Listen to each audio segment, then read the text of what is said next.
On February 2nd, I attended my first convention of 2025 to pick up some new autographs, and it was mainly honestly for Jon Bernthal, but I ended up meeting Roger L. Jackson as well. But there's also just a bunch of different guests in general. I'll throw everyone that was announced on their website on the screen right now, but let me know who you would see. Personally, I honestly like Terrifier, and there was a lot of cast members from that series. Lots from Scream, The Lost Boys, Chucky, Saw. It seemed like a solid lineup. Since this was my first time attending a horror convention, it was a little more in and out, so when I arrived I just immediately went to the autograph section and found Jon Bernthal's line, which was the longest at the time, but I heard Tobin Bells from Saw had a huge line.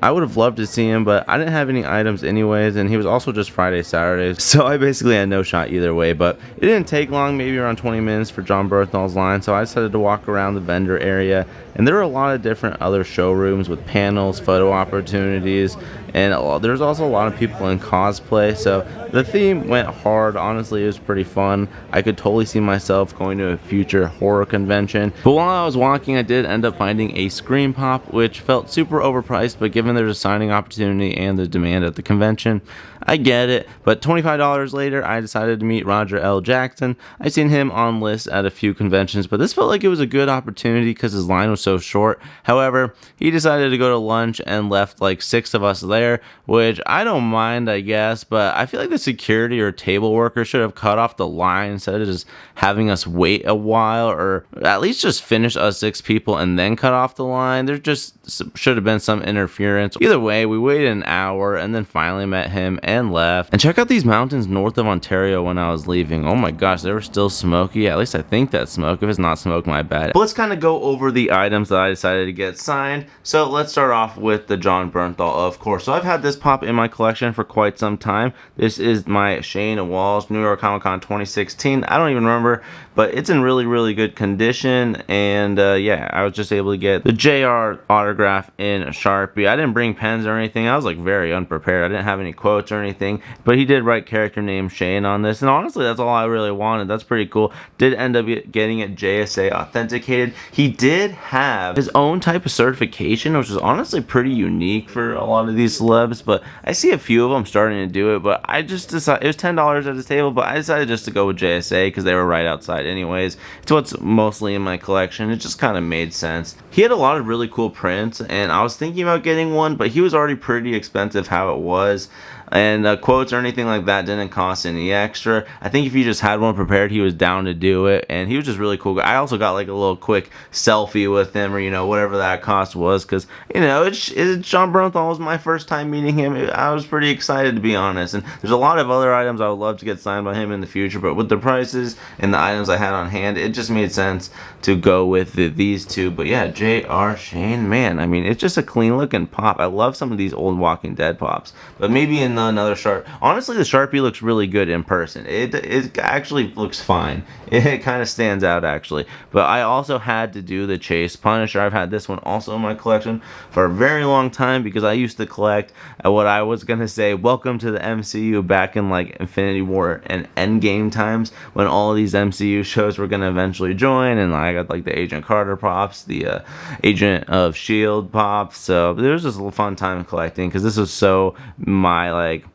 high school era of shows and superhero stuff that I was watching back in the day. But yeah, we got the JR signing on the front with the Punisher logo, kind of as the Punisher, as like the character name. But I did ask him to write a quote because there's an infamous quote, because I don't know if you guys would understand how hype it was, because the trailers were so good. It was truly like some of the first trailers that were like becoming art, and it was so sick the way that they edited the trailers, the music, and the one that they introduced like Punisher in. Yeah, one of the quotes that always stand out is when he says, "You're one bad day away from being me." Oh my gosh, that just line goes so hard in the way that he has the chase and the mask. I don't know, I just thought of that on spot, to be honest. Like I said, I wasn't prepared, but I was like, oh god, if I have a quote, what should I do? And I decided to just do that and just do one quote instead of another one on The Walking Dead, instead of like looking one up on the spot or in line or something like that, because I mainly just wanted to like talk to him for a few moments about some of the other projects he's been in. I'm just,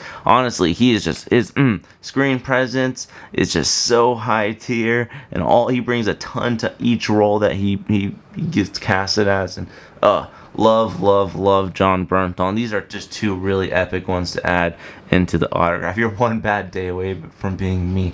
Dude, that goes so hard. I love it. There's so many good Shane quotes I should have done. I actually just recently rewatched the early season, so I can't believe I didn't have anything that come to mind. But I was very exhausted going into this. That's another reason I was so in and out. But I decided, like I said earlier, just to try and get the Roger L. Jackson Ghostface autograph. But I do have a Ghost or a Scream project I want to start.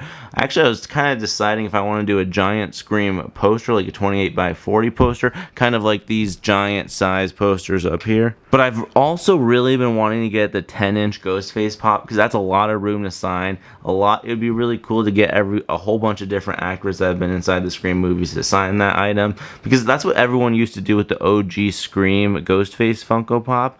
I still don't have that one in my collection, you know, with fakes. Even though it's kind of easy to spot the fakes, I still just never ended up getting it in the collection. There's been other pops that I just ended up collecting instead. And now that they've made a few other Ghostface, even though it's not from Scream, because, you know, they don't have the licenses for that, I decided to go with this one either way. But yeah, the 10-inch Funko Pop one is a really good idea for me, or the Scream, just to get as many members on both of those maybe as possible. That could be really cool. The only other Ghostface I have is the one from Funko Hollywood. I'll put that video up in the top right in the description. It was actually pretty cool, a little Halloween event in 2024. So hopefully they do something like that in 2025, and maybe something with the more with the Scream cat, because I love Scream. Scream is, oh my gosh, just peak horror and like just genius writing and self-awareness. It's so good, so good. I love it.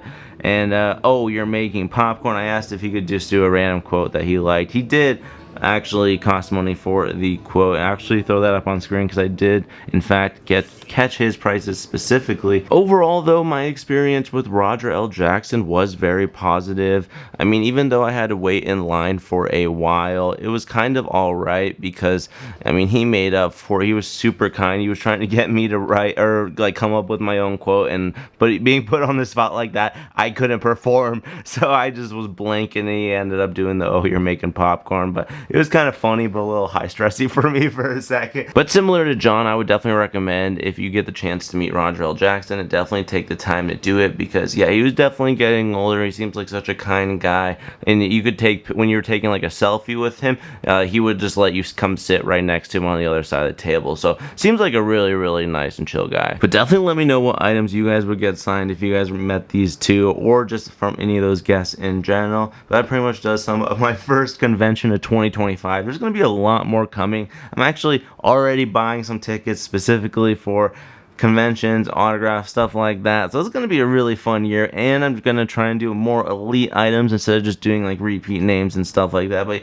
here and there we'll try and get some cool names and say hi to some people that we know, some friends that we've met along the way. And that's the fun part about collecting, going to these conventions. So definitely, if you guys are like iffy on going to a convention, just go. It's a good time. There's food. I mean, everything is just pricey, so that's like the only thing I would be worried about. Wow, very first video of 2025 actually, but I got a lot more coming. I've prepped videos, so I just wanted to end up releasing a convention video for the first one. So here we are today, but expect a new video tomorrow, because yeah, we're going to be rolling up a whole bunch of videos really soon. But yeah, check out my most recent convention, which was ending 2024, as well as the playlist in the description, because we got like 40 different conventions now in autograph halls, and this is a small one for me, to be honest, but it's some big names to be adding to the collection, so I'm really hyped. This is dude, definitely not a cheap haul either. So, but yeah, that pretty much does sum it up. Have a fantastic rest of your day, my friends. I'll see you guys in the next one. Bye.